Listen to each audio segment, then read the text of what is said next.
Shalom shalom, mwiriwe muraho mumeze neza.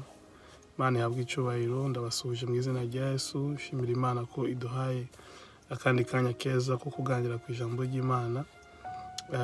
Turashima Imana kubw'abakozi b'Imana batandukanye Imana irimo guhagurutsa muri iyi minsi kugira ngo baduheshe umugisha, badukomeze muri bino bihe bitoroshye, kandi Imana ikomeze kubasiga amavuta no kubambika imbaraga zindi no kubakomeza kubahishurirwa kugira ngo dukomeze kugaburirwa ku munsi ku munsi, ubugingo bwacu bugaburirwe muri bino bihe turimo bitoroshye bihungabanyije isi yose.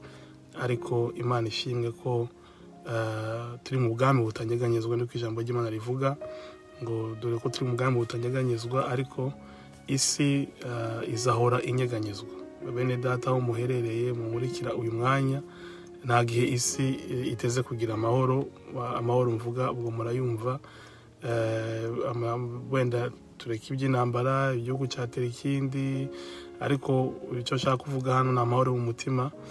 Yesu yaravuze ngo dore mbasigiye amahoro, ntabwo ari nk'uko isi iyatanga. Amahoro y'isi ni akanya gato, ni ibihe bito, ni iminsi mike, ariko amahoro Yesu atanga ni amahoro y'umutima, ndetse bikaduha kurangiza neza muri iyi si.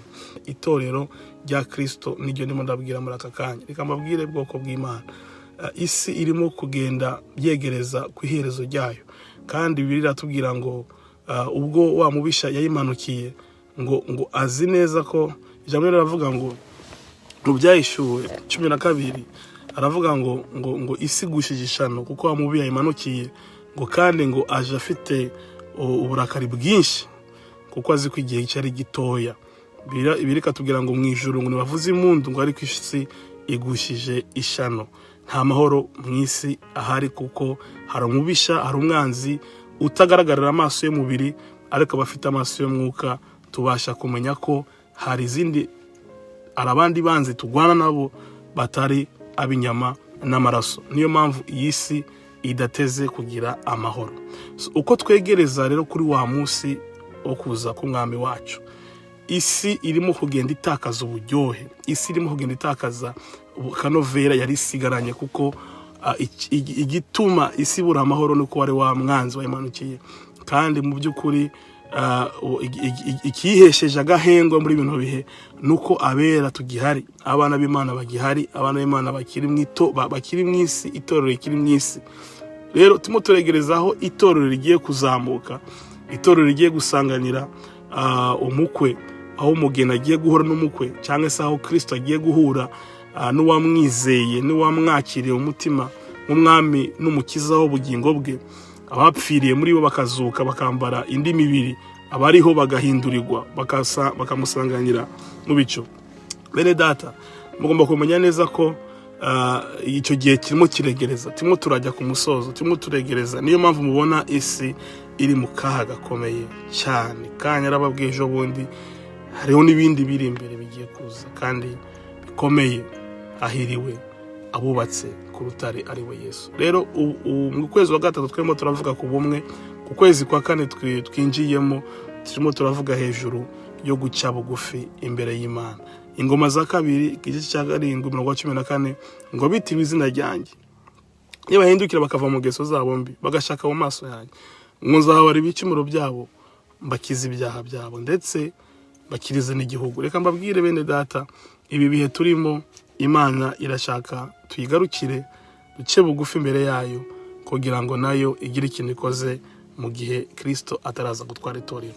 Imana irashaka gukiza ubwoko bwayo, Imana irashaka gukiza abanyuma, Imana irashaka kurokora abantu bagiye gukizwa muri bino bihe bya nyuma turimo. Ndetse dufite amasezerano akomeye ko hari ububyutse buzaba mu bihe bya nyuma, hazaba abantu benshi bazakizwa. Reka muri abo bantu nuburemo nshuti yanjye, nuburemo. Haranira kuba muri ubwo bwami, haranira kuba muri ubwo bwami. Isi izahora inyeganyezwa. Uyu munsi ni corona, yahoze ifite ibindi za Ebola n'ibindi bitandukanye byagiye bihitana abantu, nahazaza n'ibindi. So ntago naguha kuguhumuriza ngo ubwire ngo ngo isi izagira amahoro, oya, ntayo iteze kugira. Izakomeza wenda ihuhahuha, ariko umwami w'amahoro n'umwe, ni Yesu wacu, mukiza wacu, ndetse umufite muri we afite ayo mahoro adashira. Imana ibahe umugisha, Imana ibahezagire muri gahunda yo ku kwezi kwa kane dutangiye. Tuzakomeza tubaganiriza, tuvuga hejuru yo guca bugufi imbere y'Imana. Tuzareba inyungu zo guca bugufi imbere y'Imana, tuzareba ubusobanuro bwo guca bugufi. Guca bugufi ni iki? Inzego zo guca bugufi: hari uguca bugufi imbere y'Imana, hari uguca bugufi imbere y'abantu, hari uguca bugufi imbere y'ibihe. Ibintu bitandukanye tuzaganira muri ku kwezi kwa kane. Bene data, bizadukomeza, bizadufasha, bizatugeza ahantu Imana yifuza ko tugera. Imana ibahe umugisha, Imana ibahezagire. Ndabahamagara muri amasengesho iminsi 21 turimo yo guca bugufi imbere y'Imana. Ubwoko bwanjye bwitirirwa izina ryanjye nibushaka mu maso hanjye, bagahindukira bakava mu geso zabo, nanjye nzababarira ibicumuro byabo, mbakiriza igihugu. Ibi ni ibihe byo gusengera ubuzima bwacu, ubuzima bw'imiryango yacu, ubuzima bw'igihugu cyacu, kuko Imana hari icyo iri bukore muri uku kwezi kwa kane. Imana ibahe umugisha, Imana ibahezagire. Kadusenge gatoya dusengera kuno kwezi kwa kane. Imana igira ikintu ikora mu buzima bwawe, mu muryango wawe, ndetse no mu gihugu cyawe. Mwami Yesu, turagushimiye, turaguhaye icyubahiro. Ibi bihe turimo twebwe byaradutunguye nk'abana b'abantu, ariko we ntabwo byigeze bigutungura, kuko uvuga iherezo bikiri mu itangiriro. Itorero ririmo riragereza kuva mu isi. Niyo mpamvu tubona isi iri mu kaga gakomeye, kandi ntabwo isi iteze kugira amahoro. Ariko turagusaba Mwami, nk'abana bawe, nk'abakumenye, nk'abagize ubuntu bwo guhishurirwa amabanga akomeye. Biravuga ngo wabihishuriye abana bato, ubihisha abakomeye.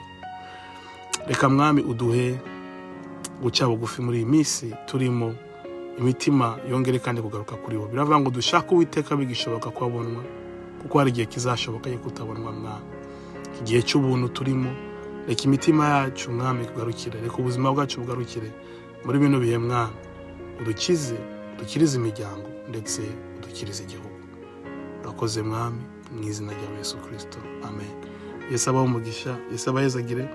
Ndabifuriza ko no kwezi kwa kane, aho utigeze ugera mu Mana uhagere. Ibyemezo utigeze ufata byo kugendana n'Imana ubifate. Imana iguhe umugisha, Imana ibahezagire. Bye bye.